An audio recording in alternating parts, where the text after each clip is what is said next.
Okay.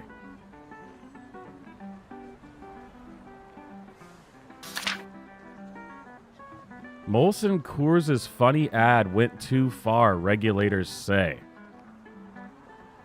Good Lord. Beer ads try to be funny, but a regulatory group has determined that Molson Coors went too far with a recent ad that compares rivals light beer to water. It's just too far. It hit too close to home, I think. The National Advertising Division, which is part of the Better Business Bureau, sided with Anheuser-Busch, which challenged a 2022 ad for Miller Lite that uses the phrase, light beer shouldn't taste like water, it should taste like beer, which is hilarious coming from Coors Light, or Miller Lite. Either way, it's all the same. The agency said the Molson Coors should discontinue the ad because is not... I swear, there's no editors anymore, anywhere. Because it is not puffery or a mere opinion. In the 15-second spot, a cyclist takes a break from riding uphill, cracks open a beer, and douses himself with it. No specific beers were mentioned. However, the beer uses a similar blue color that adorns Bud Light packaging. NAD said that it determined that tasting like water is a measurable attribute and that customers might reasonably expect that the statement is supported by such evidence. Well, yeah, I mean, anyone can taste it and find out that it does, in fact, taste like water. What a time to be alive.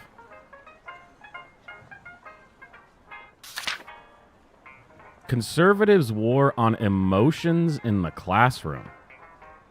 What? Tarinda Craglow, what a name, has counseled school-age children in Phoenix for nearly 2 decades. When she started working with kids through community nonprofits around 2004, only a handful of them were experiencing homelessness. Now she's a school social worker in an alternative education high school district. Oh, I've been to those alternative schools. So that's a school of hard knocks for sure.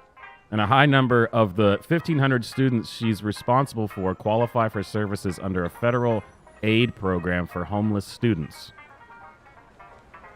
Yeah, I don't really care about this part. Okay, here we go. So apparently, an organization pushing education leaders to double down on the educational concept known as social emotional learning, or SEL, which holds that giving students ongoing instruction on how to manage their emotions can help them succeed socially and academically. I'm not sure what that has to do with homelessness, but social emotional learning has long been accepted as part of curriculum across the country from pre-K through high school. It's backed by a large body of research and decades of practice. Recently, though, it has become the latest target in the school culture wars. Anti-SEL campaigns led by conservative parent groups, lawmakers, and political strategists are gaining momentum across the country. Since 2021, there have been disputes over social emotional learning in at least 25 states, according to NPR.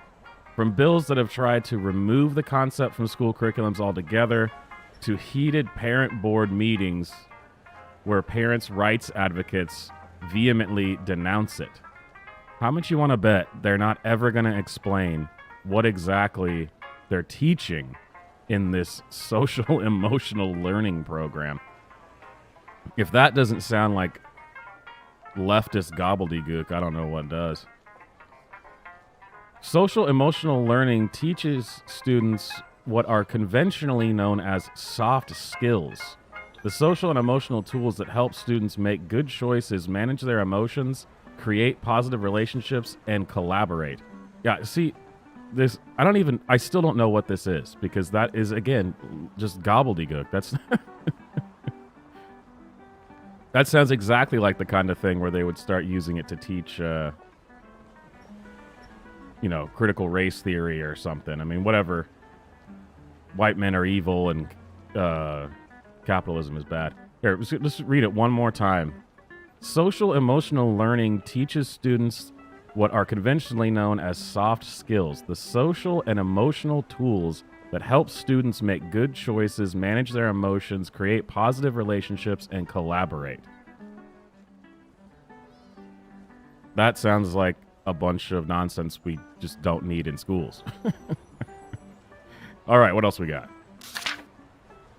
Japanese officials investigate mysterious sphere washed up on the beach. Nice. Japanese officials sealed off a beach on Tuesday morning to investigate a large, mysterious metal sphere of unknown origin. The suspicious ball was reported by a local resident in Hamamatsu, a southern coastal city about 155 miles from Tokyo, who called police just before 9 a.m. saying a large, round object was washed up on the beach. This is it. This is Godzilla. Or something. Only in Japan. Only in Japan. And you can't see this, but there's an awesome photo here of two policemen, I guess, in like full flak jackets and everything, standing on a beach in front of a metal ball. This looks like the beginning of an anime. Straight man accidentally books seat on gay pride-themed flight? What? I have so many questions. George Rogers thought he'd booked a ticket for a standard flight from Los Angeles to Sydney, Australia. So understandably, the 29-year-old got quite the shock when he checked in at LAX and realized he'd actually booked a seat on Qantas's World Pride flight, which was created to bring members of the LGBTQI plus community. God. The LGBTQI plus community from the U.S. to Australia for the 17-day festival. Quote, I had absolutely no idea it was a World Pride flight, he said. It dawned on me when check-in opened and I saw a lot of colorful people and pride flags. Oh, this sounds like a nightmare. George, a British building surveyor who's lived in Sydney for the last 6 years, was flying back to Australia after holiday in South America. He had spent the past few weeks partying hard with mates in Mexico, Colombia, and Costa Rica. Yeah, he was partying hard. Which perhaps explains why he missed the fact that it was a World Pride flight that was clearly explained to customers when booking through Qantas. Dude, this would be a disaster. And that's a really long flight, man. Imagine being locked up with that. At check-in, they took us all into the Qantas First Lounge at LAX. There were drag queens, and they gave me a hat and rainbow flag. And there were free drinks. Oh, man. On board Qantas's resident drag queen. Oh, my God. Qantas actually, they hire they have their own drag. This is just bizarre. Named Quantana. And fellow queens Felicity, Fricacino, and Vibe, spelled with a Y, V-Y-B-E, kept guests entertained with a game of drag bingo, and a team from Mecha Max gave everyone a bag filled with beauty supplies and hosted a makeup masterclass at 40,000 feet. Oh my, this sounds like, well, I would say hell on earth, but hell in the skies, I guess. Yeah, this flight was 13 hours. Can you imagine accidentally booking that flight and then being stuck in that for 13 hours? Oh, man, that's brutal. Luckily, this guy was also a big queen, so he was okay with it, apparently. Good for him, good for him. The pay gap between hospital CEOs and nurses is expanding even faster than we thought.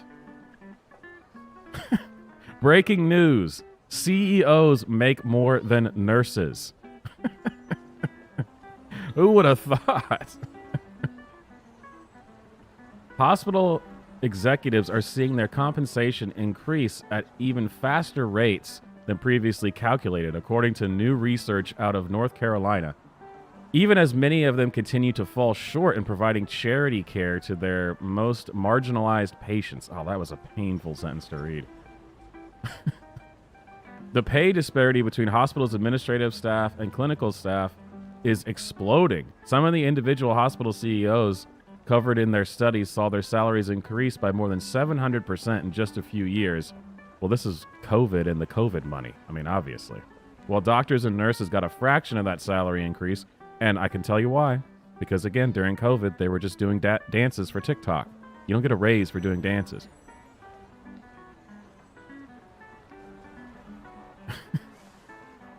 Compensation for health system CEOs and other executives have been the subject of much press scrutiny. No, I can't believe it. Activists and lawmakers have called for hospitals to take the money they are paying their leadership and spend it on patient care.